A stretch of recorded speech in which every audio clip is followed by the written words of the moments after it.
Bienvenue dans toutes les France. Aimé Césaire aurait 100 ans aujourd'hui en France et à travers le monde. Son œuvre, son héritage sont célébrés, y compris à Marseille, la ville où nous nous trouvons, et plus particulièrement au MUCEM, musée des civilisations européennes et méditerranéennes, dont le responsable de la programmation est notre invité aujourd'hui, Thierry Fabre. Bonjour Thierry Fabre. Bonjour. Vous êtes également essayiste et fondateur des rencontres d'Averroès. Merci d'avoir accepté notre invitation. Avec plaisir. À vos côtés, monsieur Pierre Lezeau, vous êtes directeur du comité MAM-EGA et vous organisez, vous, à l'occasion de ce centenaire d'Aimé Césaire, un certain nombre de manifestations à Marseille dont vous allez nous parler aujourd'hui. Merci d'être avec nous. Tout à fait. Au-delà du comité MAM-EGA, je suis à la coordination de ce centenaire sur Marseille. Bienvenue dans toutes les France. Et de l'autre côté de notre plateau, monsieur Gaël Assouma, vous êtes journaliste à Made in Marseille. Vous avez écrit un certain nombre d'articles sur Aimé Césaire. Merci d'être avec nous aujourd'hui. Et à vos côtés, Raoul Vigé,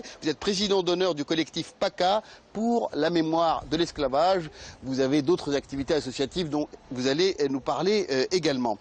Thierry Fabre, vous connaissez bien Aimé Césaire. Il semble que dans le cadre du MUCEM qui nous accueille aujourd'hui, vous n'avez pas forcément organisé de manifestations spécifiques liées au centenaire du poète, écrivain et homme politique Aimé Césaire. Moi j'ai connu Aimé Césaire par un grand ami antillais, Alain Girard, qui était un grand homme de l'action, de la mutualité, qui est le fils de Rosan Girard. Et donc Alain Girard m'a mis entre les mains ce texte de Césaire qui est Cahier d'un retour au pays natal, qui est peut-être le plus célèbre, et qui commence ainsi. Au bout du petit matin, va-t'en, lui disais-je, gueule de flic, gueule de vache. Va-t'en, je déteste les larbins de l'ordre et les hannetons de l'espérance. Va-t'en, mauvais gris-gris, punaise de moignillon. Puis je me tournai vers des paradis pour lui et les siens perdus. Alors c'est vrai que c'était un choc poétique énorme, et donc la figure de Césaire, d'abord le poète, plus que l'homme politique, puisque j'ai connu l'homme politique que bien plus tard, m'a énormément touché, et je pense que c'est un poète universel. Alors c'est vrai que nous sommes au MUCEM, dans un musée des civilisations de l'Europe et de la Méditerranée, et que les expositions d'ouverture, nous venons d'ouvrir au public le week-end dernier, donc c'est vrai que la place de Césaire n'est pas... D'abord, là, on a consacré les expositions d'ouverture à une galerie de la Méditerranée, à une exposition sur les imaginaires et les représentations de la Méditerranée, au noir et au bleu, mais la place de la littérature est là, et donc la place de Césaire est évidemment là aussi, ne serait-ce que parce que, vous savez, Aimé Césaire était un homme qui n'acceptait pas le monolithisme français, qui n'acceptait pas cette vision refermée sur elle-même. Or ici, nous sommes dans un musée des civilisations et pas de la civilisation. Et effectivement, le discours de Césaire sur le colonialisme, la réflexion critique qu'il a pu mener, nous a particulièrement inspirés. J'ai connu aussi Aimé Césaire grâce à un écrivain qui est Daniel Maximin. Et Daniel Maximin avait lancé il y a une quinzaine ou une vingtaine d'années une initiative qui avait fait un numéro, je crois, de la quinzaine littéraire qui s'appelait « Littérature des langues françaises ».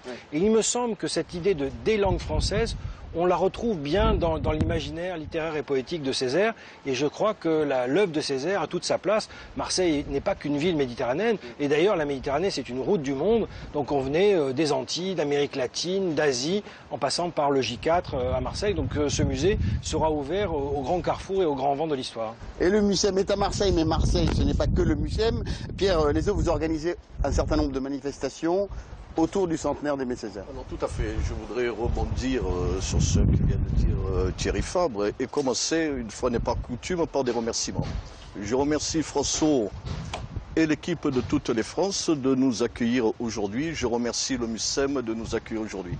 C'eût été une incongruité, voire une anomalie, que Césaire, centenaire aujourd'hui, n'ait pas eu sa place dans Marseille 2013, capitale de la culture.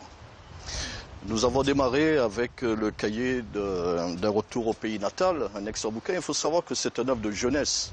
Aimé Césaire l'écrit, il a 26 ans. Et lorsqu'il écrit le cahier, et lorsqu'on lit le cahier, il y a quasiment toute son œuvre poétique et toute son œuvre politique. C'est-à-dire que c'est un ouvrage politique, etc. Il faut savoir qu'Aimé Césaire commence l'écriture du cahier en Croatie, sur la côte dalmate, l'Adriatique. L'Adriatique, n'est-ce pas, baigne dans la Méditerranée. S'il fallait trouver une raison pour laquelle installer Aimé Césaire dans ce MUSEM, n'est-ce pas, qui traite des affaires de l'Europe et de la Méditerranée, nous en avons trouvé au moins une. Il y en a quelques autres, n'est-ce pas? Et sur lesquels nous allons revenir tout au long de l'émission. Pierre Lézot, on va revenir sur le parcours d'Aimé Césaire pour mieux le faire connaître à nos téléspectateurs. Regardez. Il était une fois dans un pays bien réel, un prince devenu roi, qui pendant longtemps, très longtemps, a régné sur son peuple, comme peu d'hommes sur cette terre. Je vous aime beaucoup. J'avais des enfants qui mouraient de faim. Vous êtes mon frère, mon vrai frère. Vous m'avez fait du bien. Un homme qui, sous les ordres de la République, s'est battu pour que les siens soient cités au banc de la nation. Un début d'égalité. Ce qui se recherchait confusément, c'était la suppression du régime colonial, la fin du pouvoir dictatorial des gouverneurs, la fin de la discrimination raciale. Un homme qui, dans son royaume, était un passage obligé pour tous les chefs d'État.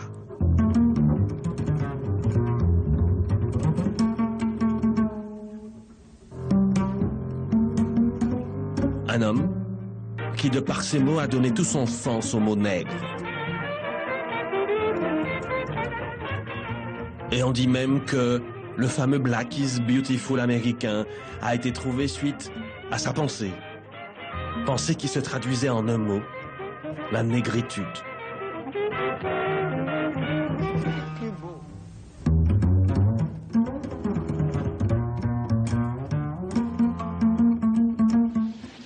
Parce que sa poésie renferme en symbiose les trois qualités de la poésie nègre, les images analogiques, la mélodie et le... Un homme chéri par son peuple jusqu'à son dernier souffle.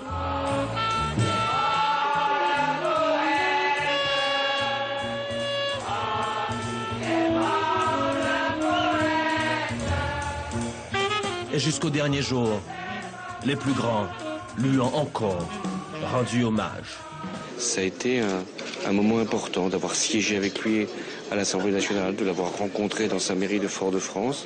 Ce sont des souvenirs qui ne s'oublieront pas. Il était une fois dans un pays bien réel, un prince devenu roi, un homme d'exception. Son nom, Aimé Césaire. Gaël Assouma, vous faites partie de cette jeune génération de journalistes. Est-ce que l'héritage d'Aimé Césaire vous a porté? Est-ce qu'il est présent, notamment dans la ville de Marseille?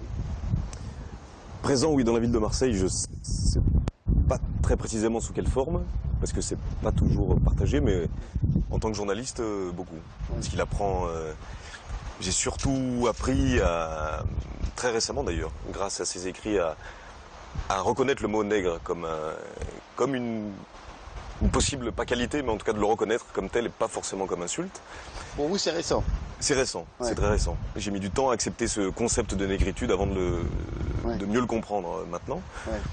Mais par contre, il est très intéressant et très, très important dans le cheminement qu'il propose, qui est toujours de prendre du recul et de discerner, enfin de savoir discerner, de faire la part des choses entre la haine, la colère, l'amour, la couleur, de se voir en tant qu'avant tout être humain. Trouver un équilibre. Trouver un équilibre. En ça, c'est un guide, c'est un maître, et qui, dans sa poésie, dans ses écrits, mais dans sa poésie, qui apprend beaucoup, ouais, qui donne beaucoup de matière à réflexion. Raoul Vigé. Oui. Un regard apaisé sur le monde, malgré tout, sans du tout renier, bien au contraire, ce qui s'est passé. Raoul Vigé, vous êtes président d'honneur du collectif PACA pour la mémoire de l'esclavage. Vous pensez que l'héritage d'Aimé Césaire doit servir à combattre des nouvelles formes d'esclavage aujourd'hui? Oui, il est certain que le collectif s'inquiète bien sûr de ce qui s'est passé dans le passé, mais s'inquiète de ce qui se passe encore aujourd'hui dans de nombreux pays. On peut même parler de la France, et puis également de l'avenir. Donc c'est un collectif qui combat l'esclavage sous toutes ses formes et par tous les temps. Ce que je voudrais surtout ajouter, c'est que Aimé Césaire est pas, à mon sens, pas assez connu. Oui. Nous avions demandé pour les manifestations de 2013 qu'il soit mis à l'honneur. Nous n'avons pas reçu de réponse et je vous remercie d'en parler aujourd'hui. Pour ce qui est de mon Pourquoi contact... vous n'avez pas reçu de réponse? Parce qu'il y avait trop de propositions, on n'a pas estimé qu'Aimé Césaire valait la peine. Ce qui m'étonne. Vous faites des propositions à qui exactement Aux organisateurs des manifestations. Ouais. Je ne vais pas citer de nom, ça serait inapproprié. Mais cela signifie bien qu'Aimé Césaire n'est pas suffisamment connu. Ouais. Et je veux vous dire que moi-même, je le connaissais très peu. Je vais vous raconter en 2 mots. J'ai fait mes études en Belgique gréco-latine, et en Belgique, l'année avant le bac s'appelle la poésie, la dernière s'appelant la rhétorique. Et en poésie, on a appris tous les surréalistes. Et donc pour moi, Aimé Césaire, c'était un surréaliste que j'ai apprécié comme d'autres. Et puis c'est sorti de mon esprit. Et ce n'est que qu'en faisant des actions humanitaires en Afrique et puis en rentrant dans le collectif PACA que je me suis réintéressé à Aimé Césaire. Puis là j'ai découvert tout un autre parcours d'écrivain bien sûr, mais politique et de philosophe finalement. Il a une pensée assez profonde qui m'intéresse.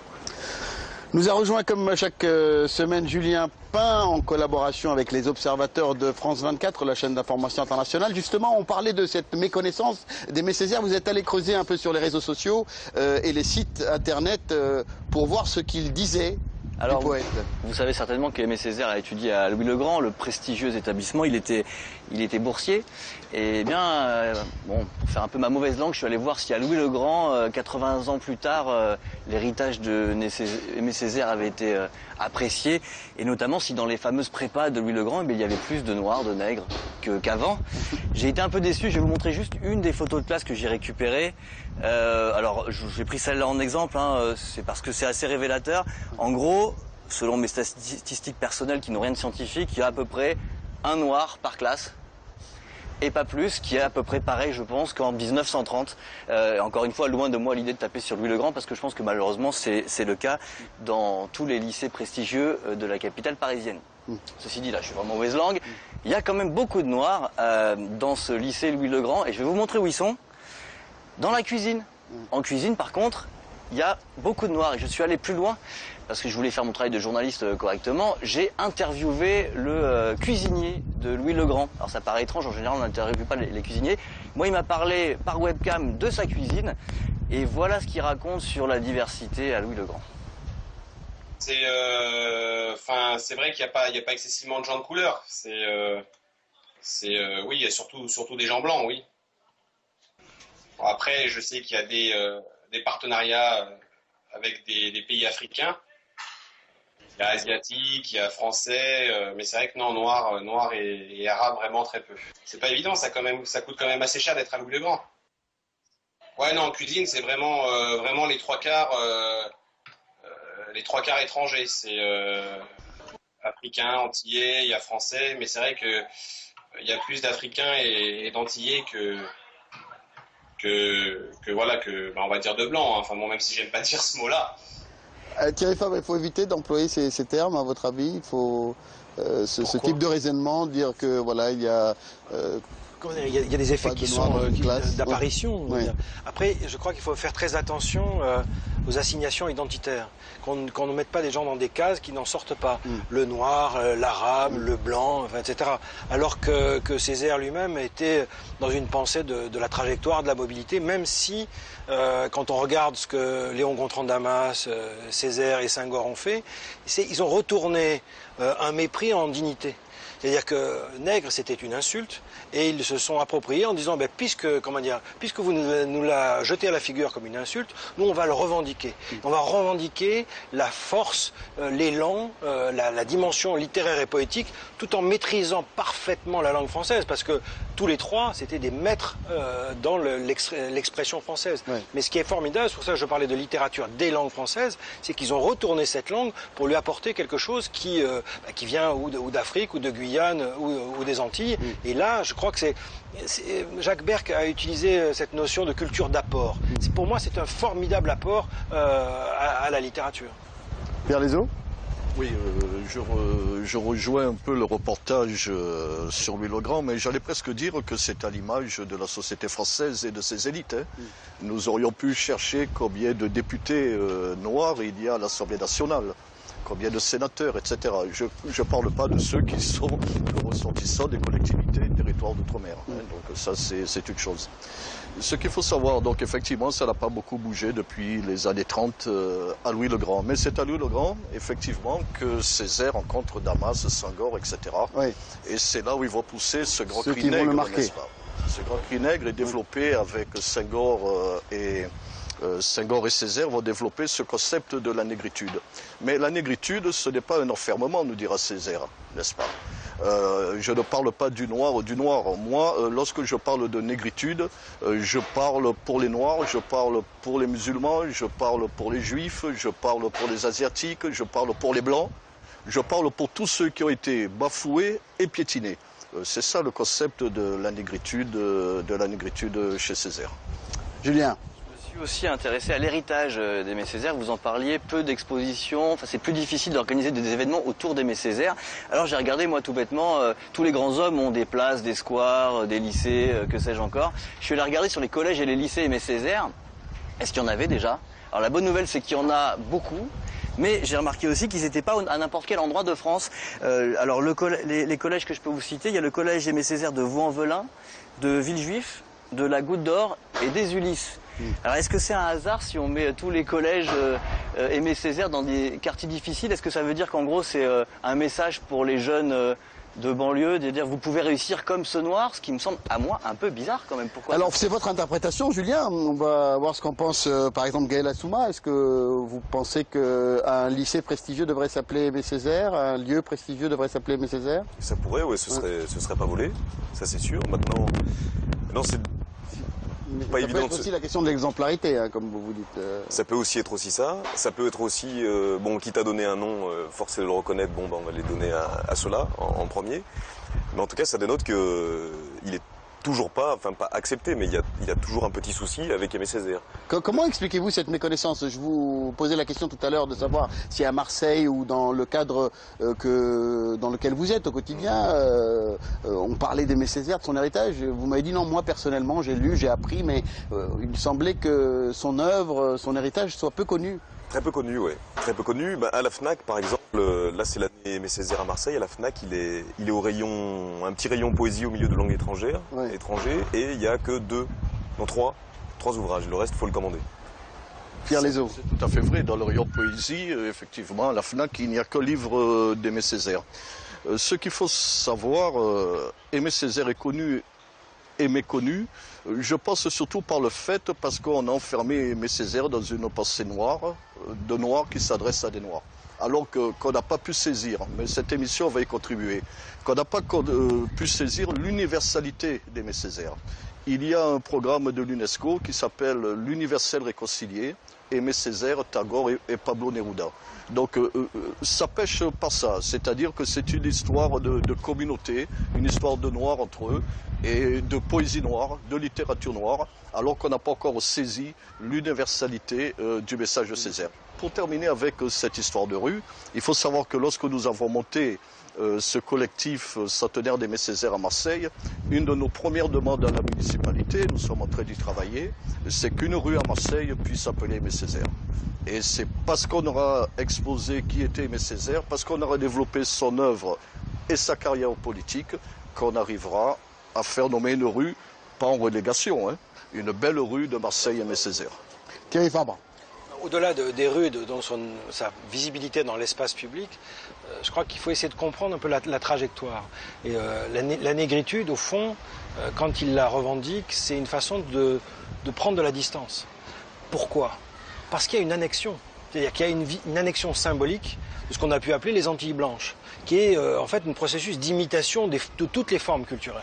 Et au fond, là, c'est de dire, écoutez, il y a autre chose, il y a une autre source qui vient de l'héritage africain, et donc on prend je dirais, le terme le plus lointain des Antilles blanches, c'est la négritude.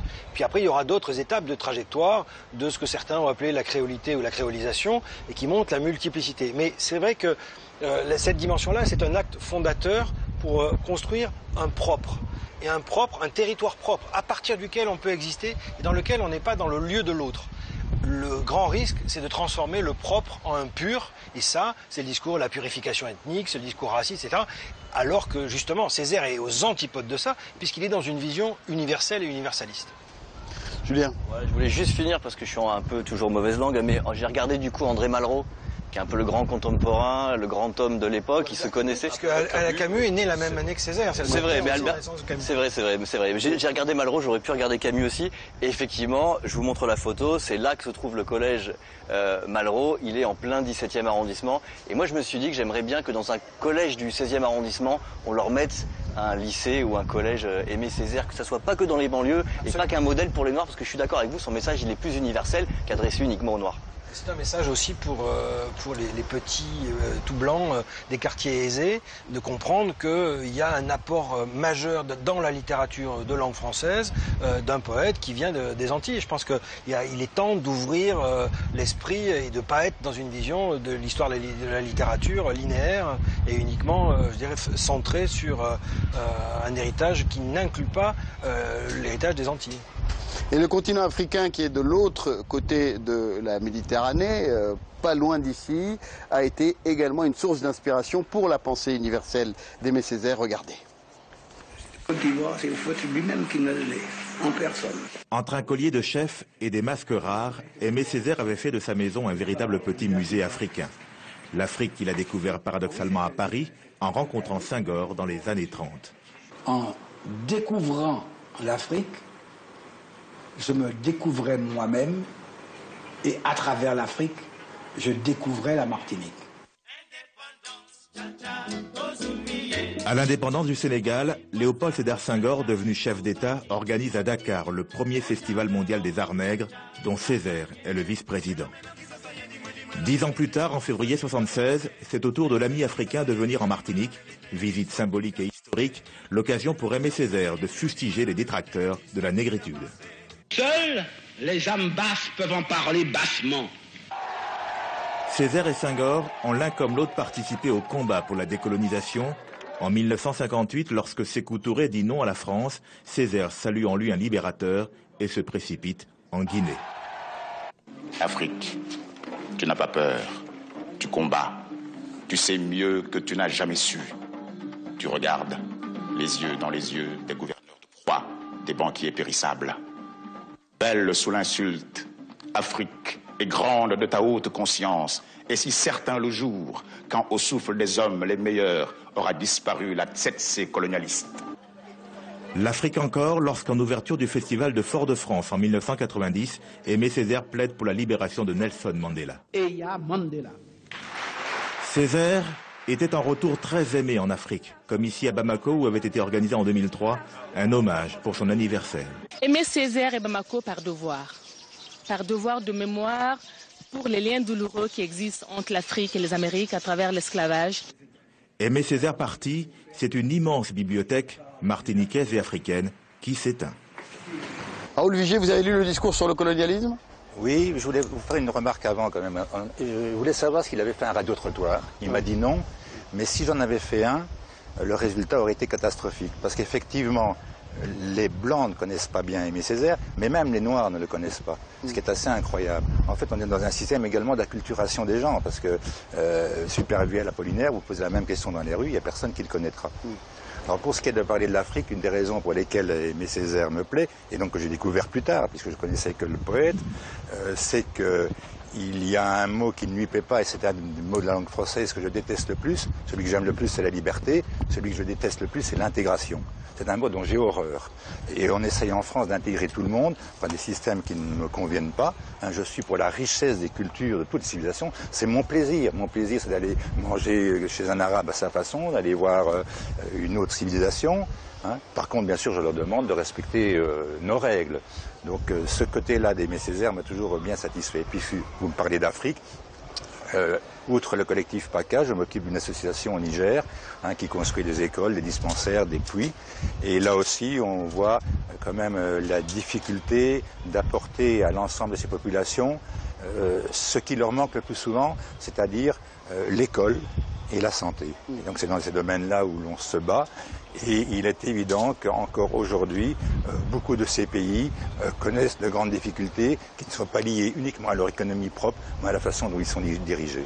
Mais vous avez quelques réserves à la lecture du discours sur le colonialisme? Oui, là j'ai d'énormes réserves. Oui. Autant je suis assez d'accord qu'on puisse comparer la traite négrière, l'esclavage à l'hitlérisme et à la Shoah, autant je ne peux pas accepter qu'on compare le colonialisme de la même façon, ce qu'il a quand même fait. Le colonialisme a bien des grands défauts, il a eu quelques petites qualités certainement. Donc là je trouve qu'Aimé Césaire a un peu exagéré. C'était peut-être dans son tempérament, et puis il a quand même été souvent contradictoire dans sa carrière, puisqu'il était au début assez opposé à l'homme blanc, puis à vouloir être différent, puis finalement il est devenu surréaliste, donc il a été un peu conformiste à ce moment-là en rentrant dans les mouvements de l'époque. Donc j'aime bien Aimé Césaire, mais je n'apprécie pas tout, si je puis le dire. Gaël Assouma, puis je vous laisserai répondre. Sur le colonialisme, là, ce qui est intéressant, c'est par exemple de lire efficacement l'anglais, le diplomate anglais qui a fait un rapport sur le Congo, la colonisation au Congo et le Puntamayo au Pérou.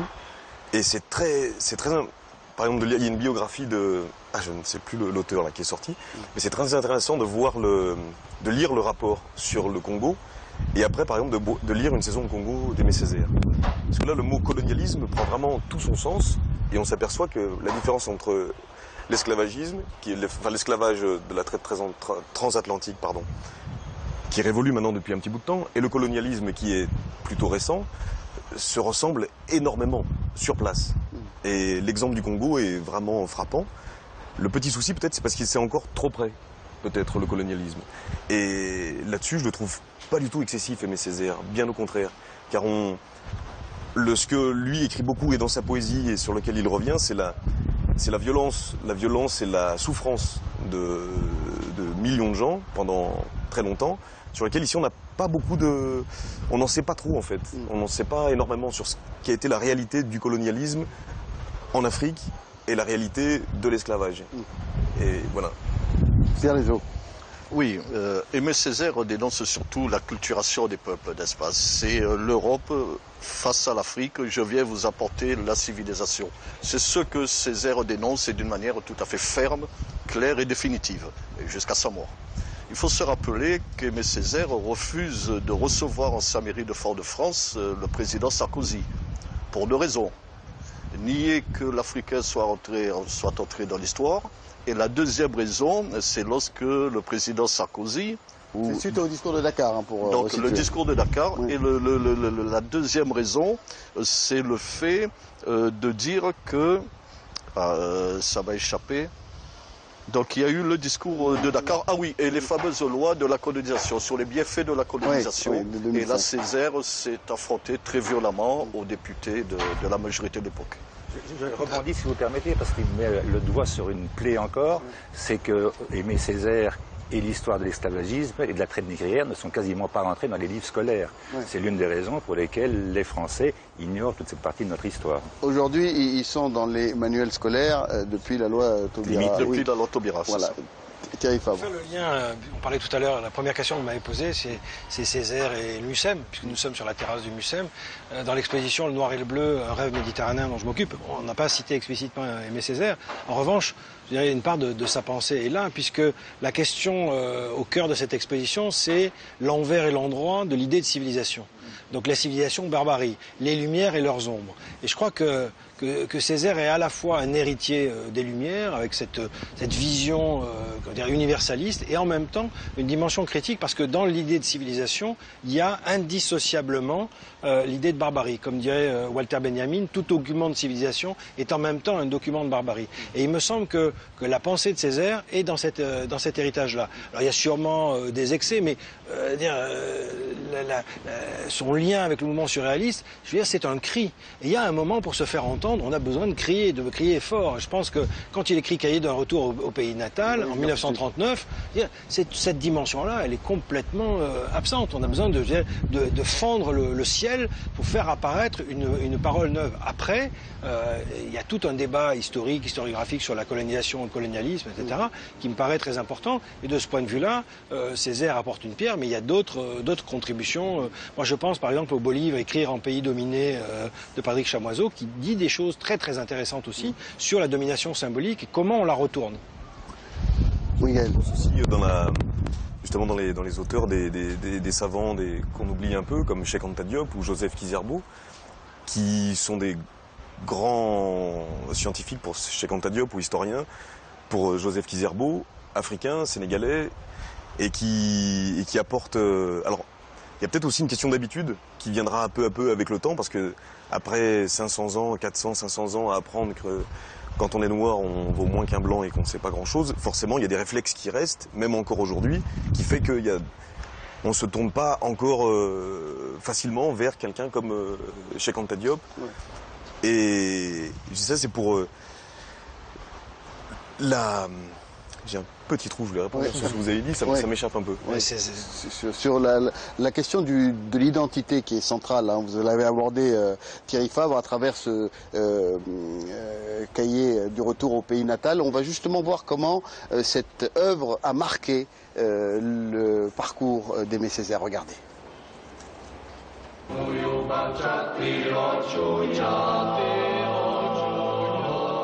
C'est en Yougoslavie, chez son ami Petar Guberina, où Aimé Césaire passe ses vacances durant l'été 1935, qu'est né le cahier d'un retour au pays natal. La première nuit, il n'a pas tout à fait bien dormi. Et puis au réveil, il a ouvert les fenêtres, il a vu la mer devant lui. Et je vois juste en face de moi une île. Je dis, comment s'appelle cette île? Martinska en croate. Et cela veut dire la Martinique en français. Martinska. Ça a été un choc pour moi. J'ai dit, mais si on traduit en français, ça signifie Martinique. Il m'a dit, est-ce que tu as des papiers? Je dis, je n'ai pas de papier, j'ai seulement un cahier. Ah, il dit, ça va très bien le cahier. Et est-ce que tu as un stylo? Non, j'ai seulement un crayon. Bon, un crayon. Et c'est ainsi que j'ai écrit en Yougoslavie, avec Martinska de ma perspective, j'ai écrit plusieurs pages du cahier de retour au pays natal. Ça va déclencher quelque chose en moi. Partir, comme il y a des hommes hyènes et des hommes panthères. Je serai un homme juif, un homme cafre, un homme hindou de Calcutta, un homme de Harlem qui ne vote pas, l'homme famine, l'homme insulte, l'homme torture. On pouvait à n'importe quel moment le saisir, le rouer de coups, le tuer, parfaitement le tuer, sans avoir de compte à rendre à personne, sans avoir d'excuses à présenter à personne. Un homme juif, un homme pogrom, un chiot, un mendigo. Le cahier de retour au pays natal est un petit peu le poème ou l'odyssée d'une prise de conscience. D'une identité, c'est sûr, d'une identité réconciliée avec l'universel. Pour être universel, il fallait commencer par nier que l'on est nègre. Au contraire, je me disais, plus on est nègre, plus on sera universel. Voilà, se connaître pour mieux connaître l'autre et donc forger sa propre identité. C'est un approfondissement de soi. Mais c'est un approfondissement de soi qui n'est pas dans la négation, qui est d'abord de construire ce propre, parce que ce propre a été nié. Et c'est à partir de la reconstitution de ce propre, mais c'est un propre qui, étant universel, est ouvert. On l'entend dire juif, donc ce n'est pas dans un rapport d'exclusion, comme il y a pu y avoir un certain nombre de travers qui ont voulu opposer des mémoires les unes aux autres. Non, il y a une volonté chez Aimé Césaire de se saisir de cet élan. Et moi, je crois que ce qui fait sa force, c'est son verbe.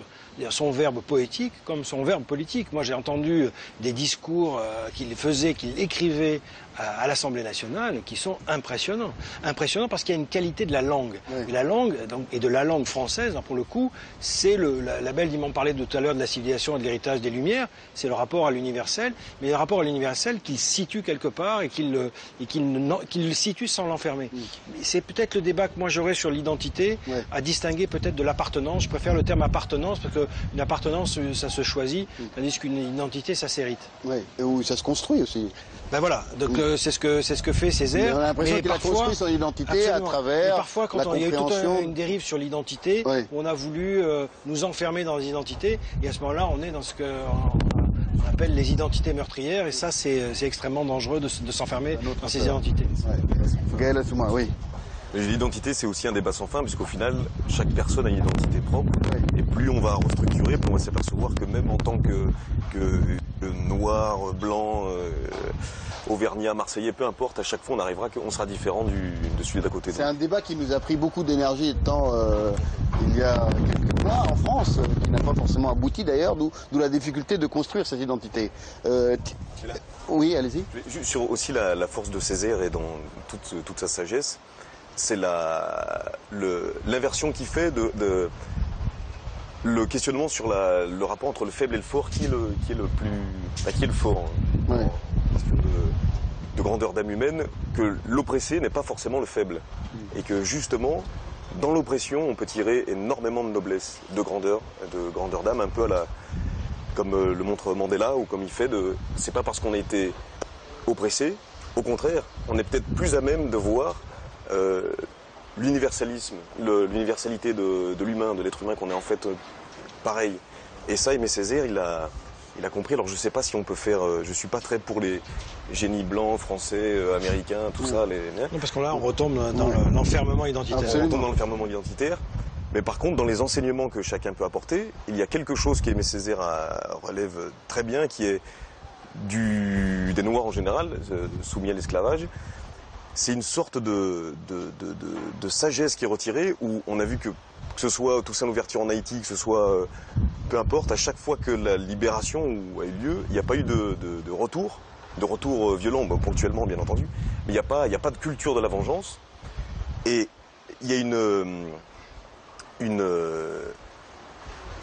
transformation, comment dire, cette oppression, cette force, se transforme en force, de manière très subtile. Je voulais faire un petit parallèle avec, par exemple, la capoeira au Brésil, où on sort, l'affrontement frontal est impossible, puisque le rapport de force est biaisé, enfin il n'existe pas même.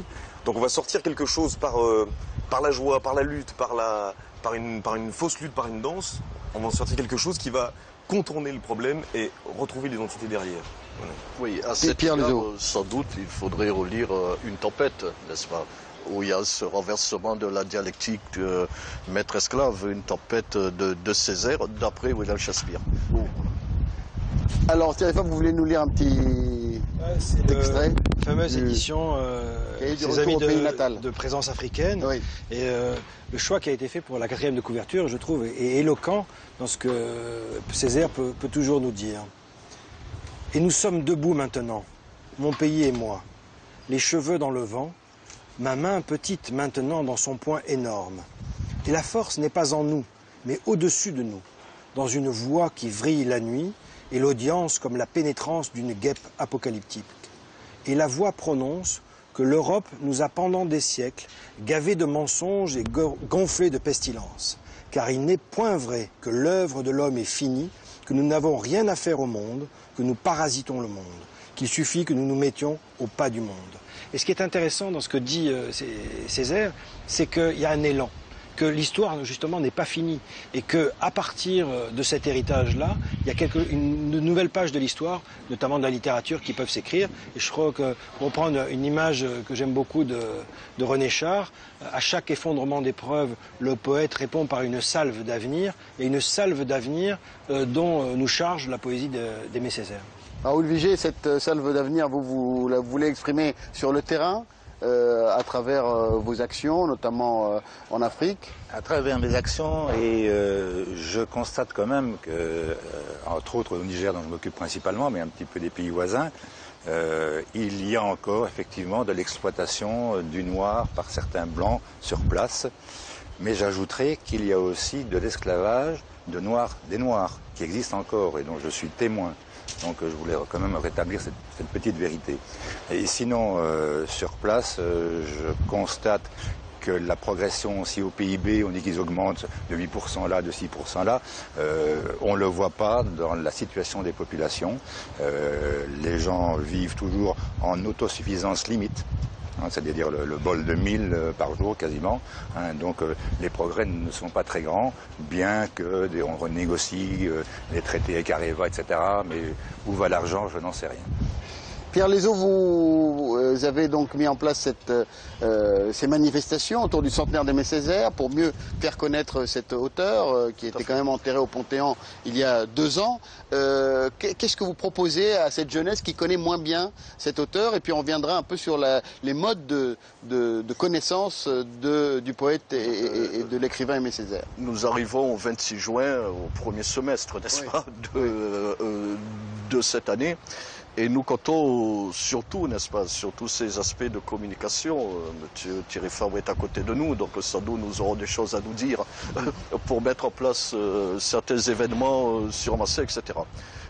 Alors, je disais aussi en début d'émission que Césaire, dans nos quartiers qui sont surtout décriés, nous avons eu l'occasion de faire une petite conférence dans les quartiers nord de Marseille, au centre social de l'Agora. Eh bien, vous ne pouvez pas imaginer de quelle manière les jeunes se sentent, comment dirais-je, concernés par la parole de Césaire. Césaire leur parle. C'est vous qui... vous les avez fait découvrir cette parole? Tout à fait, tout à fait.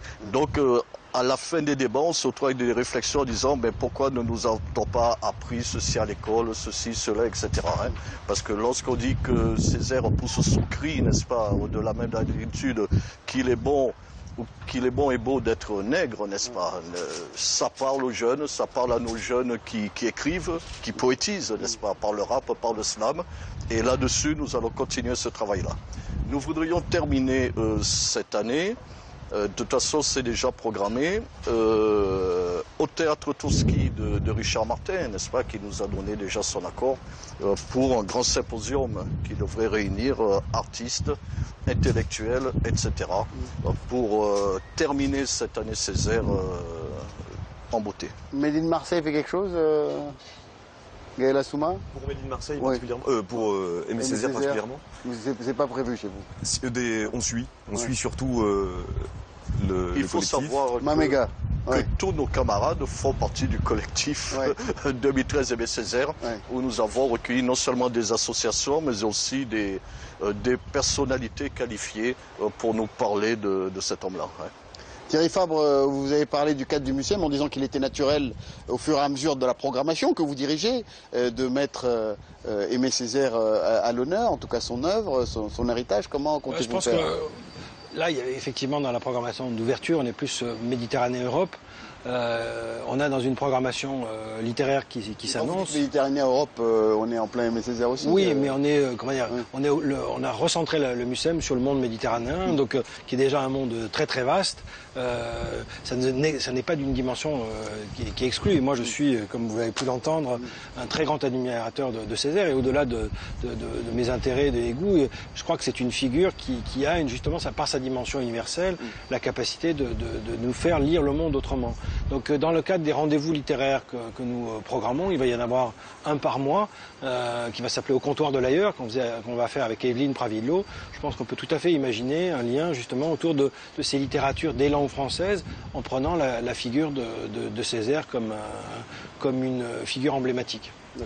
Oui, si vous le permettez, Marseille, c'est certes la porte de l'Orient, mais c'est aussi la porte du Sud. Et n'oublions pas que Marseille est jumelée avec le Dakar de Senghor. Oui, ce jumelage qui fait ce lien de la Méditerranée entre l'Europe et l'Afrique. Il faut prendre la Méditerranée comme une route du monde, pas du tout comme une entité ou comme une identité. Et de ce point de vue-là, quand je pense à cette grande revue qui était les Cahiers du Sud, elle a circulé sur les transatlantiques, sur les bateaux, et c'est comme ça que d'ailleurs beaucoup de cette littérature a été connue. Donc cette relation-là, ouverte sur le grand large, c'est le symbole de ce musée qui est ouvert dans la passe du port et qui doit non pas s'enfermer dans un territoire ou dans un monde, mais au contraire connecter différents mondes entre eux. Et donc, des civilisations et des cultures. Le mot civilisation, vous avez prêté à confusion. C'est pour ça qu'on l'a mis au pluriel. C'est-à-dire que c'est pas un musée de la civilisation, mais des civilisations. Et cette pluralité, je vois par exemple dans l'exposition que j'ai préparée, le Noir et le Bleu, un rêve méditerranéen, l'idée c'était de décentrer le regard et de faire que par exemple, quand on parle de la conquête de l'Égypte, on regarde le regard égyptien, la conquête de l'Algérie, le regard algérien. Aujourd'hui, il y a une histoire monde qui s'écrit, une histoire connectée, qui justement ne prend pas simplement la France ou l'Europe comme centre, mais essaie de regarder comment les choses s'écrivent ailleurs. Donc le regarder, c'est pour ça que je faisais référence à ce livre que j'aime beaucoup, Écrire en pays dominé, voir comment l'histoire s'écrit, l'histoire littéraire, intellectuelle s'écrit à partir de la Caraïbe, ça me paraît tout à fait intéressant et une façon d'éclairer aussi le monde méditerranéen et la relation à l'Europe. On y revient, mais juste Gaël Assouma, vous vouliez rajouter quelque chose, oui? Oui, je voulais rebondir sur le Mucem, sur Marseille, et la problématique, tout ça. Il y a quelque chose que je trouve profondément dommage dans cette ville qui a un potentiel extraordinaire et qui n'est pas du tout exploité. Et de l'exploiter, ça permettrait de régler beaucoup de problèmes justement d'identité, de culture, d'intégration, de tout ça, de toutes les France. Bon, intégration, attention. Qui est, oui, plutôt dans votre sens, mais bon, pour l'instant, c'est celui qui est un peu générique, ce terme-là. C'est que on parle beaucoup de multiculturalité à Marseille, de culture, voilà, c'est cosmopolitisme. Mais comme dit Ahmed, le directeur de Made in Marseille, la diversité, non pas vous, c'est vous qui en vivez, c'est nous qui en vivons. C'est-à-dire que à Marseille, c'est la richesse de Marseille aujourd'hui, je pense, depuis qu'il n'y a plus le port.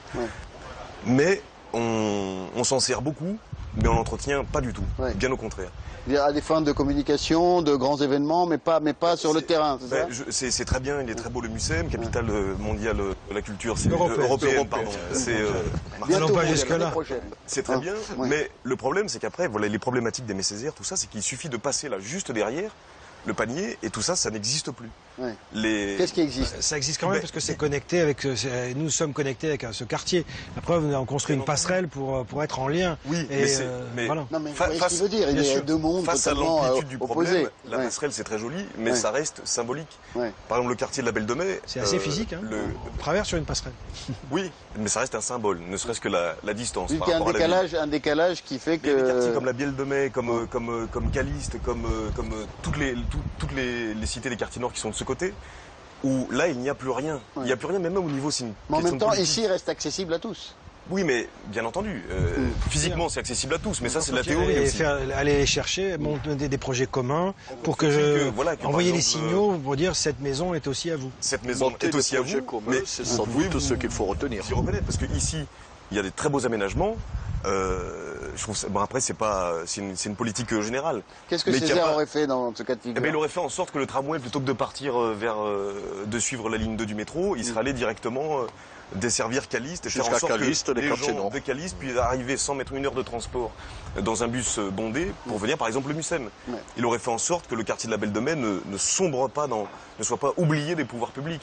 Il y aurait eu tout ça. Ça c'est par exemple faire vivre la mémoire d'Aimé Césaire où il aurait fait. Vous êtes d'accord avec ça? Oui, parce que Aimé Césaire, l'autre versant de sa personnalité, c'est quand même un grand maire. Et donc il savait ce que c'était qu'une ville, une politique urbaine. Et une politique urbaine, ça passe effectivement par des transports. Certains ne savent pas ce que c'est qu'une ville. Non, c'est pas ça, mais je veux dire, certains plus que d'autres en tout cas. En tout cas, ce qui est sûr, c'est que Césaire avait une pensée de la ville. Parce que il voulait croiser. Moi je ne connais pas le détail de sa politique municipale. Ce que je sais, c'est qu'à travers sa vision du monde, il est clair qu'il veut connecter des mondes et pas les enfermer. Or, aujourd'hui, il y a des tendances à la relégation. Et la relégation, c'est une grande violence. Donc après, on s'étonne de la violence qui vient, mais la relégation est une grande violence. Il est bien évident que Marseille 2013 n'est pas la fête de tous les Marseillais. À part quelques grands événements comme le Grand Cri, comme la transhumance. C'est la fête de qui? C'est la fête un peu de l'élite de Marseille et de ceux qui ont voulu le monter. Il y a des gens dans des quartiers qui pour qui ça leur passe complètement au-dessus de la tête. Mais l'objectif est de rendre cette culture accessible à tous. Oui, mais les moyens ne sont pas là. Pas totalement réussi. Pas simplement une culture accessible à tous, mais que toutes les cultures soient accessibles à tout le monde aussi. Il n'y a pas de rap, on voit pas, il n'y a pas Ayam, il n'y a pas Kenny Arcana, il n'y a pas tout ce formidable potentiel qu'il y a juste de l'autre côté, là-bas, derrière la Major. Nous allons terminer la programmation du MUSEM, justement, avec une manifestation qui s'appelle, je parle de la programmation de l'été, il s'appelle Marseille Résonance, sur un créateur sonore turc qui va faire écouter différents lieux de Marseille, etc. Et on fait une rencontre avec DJ Rebelle, et il y a une manifestation sur le rap qui, normalement, va devenir, si ça fonctionne, et je pense que ça va l'être, va devenir un rendez-vous annuel, parce que justement, moi je trouve qu'il y a une très belle poésie urbaine dans cette langue. J'ai entendu il n'y a pas longtemps un gamin de 16 ans rapper, c'était vraiment une langue formidable. Et je pense qu'à partir de là, quelque chose peut naître. Quelque chose peut naître. L'idéal, ce serait que ce soit suivi dans les faits qu'il y ait une politique qui soit une politique pour tous de la ville, où on mélange la culture et le vivre national, on fait de ce qui est de notre responsabilité, mais qui est où, vous savez, il y a eu plus de 60 000 visiteurs. Non, pas du tout, au contraire. Il y a eu plus de 60 000 visiteurs en 3 jours. Donc l'idée que ce lieu, vous savez, déjà on est dans un monument historique qui va pouvoir se visiter gratuitement. Donc on va pouvoir se balader sur cette terrasse, sur ce monument, sans en payer. Si on veut aller voir des expositions, en plus les jeunes ne payent pas dans un musée national, donc il y a au-delà de 18 ans, donc c'est le prix d'une place de cinéma. Donc on a vraiment pensé ce lieu comme extrêmement accessible. Voilà, ce n'est qu'un lieu, il en faut d'autres, et ça ne se substitue pas. La culture ou les cultures pour tous, et y compris évidemment l'œuvre d'Aimé Césaire. Merci infiniment, messieurs, pour votre participation à cet hommage à Aimé Césaire. Merci Thierry Fabre, merci Pierre Lézot, merci Raoul Vigier, merci Gaël Assouma. Vous pouvez retrouver cette émission sur les réseaux sociaux et débattre avec nous. On se retrouve très bientôt pour un autre Toutes les France. Au revoir.